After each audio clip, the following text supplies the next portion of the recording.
বন্ধুরা, বর্ষাকালে যত বৃষ্টি পড়ছে আমার বাপের বাড়িতে তত সাপ ঢুকছে। আগে তো বাইরেও থেকে চলে যেত, এখন দেখো এই উঠোনের দিকে যেখানে টাইম কলে জল আসে সেই জায়গাটাতে ঢুকেছে। তবে সাইজটা ছোট, বাইরে যেটা আসে সেটা বড় বড় সাইজ, আর এটা সাইজে ছোট। যাই হোক, কিন্তু সাপ তো দেখলেই ভয় লাগে।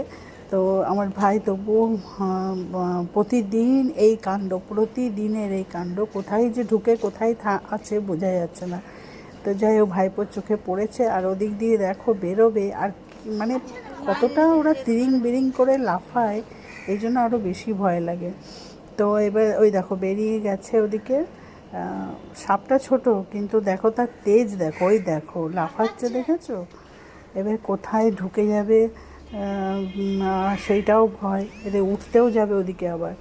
তো তার জন্য আবার তাকে তাড়িয়ে একদম বাগানের পিছনের বাগানের ওদিকে তাড়িয়ে দেওয়া হলো।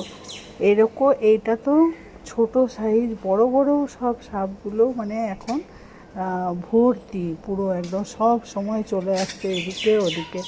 আর এগুলো তো মারতেও নেই, কিন্তু ভয়ও পাচ্ছে। তো যাই হোক, বেরিয়ে গেল।